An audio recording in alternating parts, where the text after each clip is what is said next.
নমস্কার বন্ধুরা, আজকের এপিসোডে আপনাদের স্বাগত জানাই আমার ঘরোয়া দুপুরের ভোজের টেবিলে। দিনের শেষে একটু তৃপ্তি আর শান্তির খোঁজে আমরা সবাই কিন্তু সেই বাঙালি খাবারের কাছেই ফিরে আসি। আজকেও আমার পাতে রয়েছে তেমনই কিছু সহজ কিন্তু দারুণ সুস্বাদু পদ, যা মন ভালো করে দেবে। প্লেটে দেখুন ধোঁয়া ওঠা গরম ভাত, পাশে মুগ ডাল, আর সঙ্গে আছে একদম দেশীয় ঘরানার দুটি পদ, লাউয়ের খোসা বাটা আর টমেটো আলু দিয়ে তৈরি রুই মাছের হালকা ঝোলও। খাওয়ার শুরুতেই আসি সেই পদটির কথায়, যা আমাদের পাতে অনেক সময় উপেক্ষিত থাকে, কিন্তু স্বাদে অতুলনীয়। বলছি লাউয়ের খোসা বাটার কথা। যারা খাননি তারা ভাবতেও পারবেন না লাউয়ের এই অংশটি দিয়ে এত সুস্বাদু পদ তৈরি করা যায়। সামান্য নারকেল, কাঁচালঙ্কা আর সরষের তেলে ভাজা লাউয়ের খোসার এই পেস্টটি গরম ভাতের সঙ্গে মেখে প্রথম গ্রাসটি যখন মুখে যায়, তখন মনটা ভরে ওঠে। খোসার নিজস্ব একটা টাটকা স্বাদ আর সরষের তেলের ঝাঁজ, এক কথায় অসাধারণ।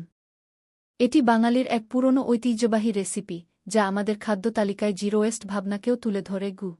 এবার পালা প্রধান আকর্ষণ, টমেটো আলু দিয়ে তৈরি রুই মাছের হালকা ঝোলের। এই গরমে বা দুপুরে যখন শরীরটা ভারী খাবার চায় না, তখন এরকম পাতলা ঝোলই সেরা। ঝোলটা খুব বেশি মশলাদার নয়, প্রধানত টমেটোর মিষ্টি টক স্বাদ আর আলুর নরম ভাবটি এই ঝোলের প্রাণ। সঙ্গে রুই মাছের তাজা স্বাদ যোগ হয়েছে। দেখুন মাছের টুকরোগুলো কতটা নরম আর রসালো হয়েছে। বাঙালিরা ঝোল দিয়ে ভাত খেতে ভালোবাসে, কারণ এটি তৃপ্তি দেয় এবং হজমে সাহায্য করে। বাঙালির খাবারের একটা গুরুত্বপূর্ণ অংশ হল ডাল। আর আজ আছে হালকা করে সেদ্ধ করা মুগের ডাল। মুগের ডালকে সামান্য ঘি আর জিরে শুকনো লঙ্কা দিয়ে ফোড়ন দেওয়া হলে যে সুগন্ধ বের হয়, তা মনকে শান্ত করে দেয়। গরম ভাতে এই ডাল যখন মেশে, তখন এটি কেবল ডাল থাকে না, হয়ে ওঠে এক নিটোল শান্তি। আমি সাধারণত লাউ বাটা খাওয়ার পরই একটু ডাল দিয়ে মেখে নেই, যাতে স্বাদের একটা ভারসাম্য আসে। ডালের এই সরল স্বাদটি আমাদের রসনাকে পরবর্তী পদের জন্য প্রস্তুত করে তোলে। আজকের এই ঘরোয়া ভোজ সত্যিই মনকে শান্তি দিল।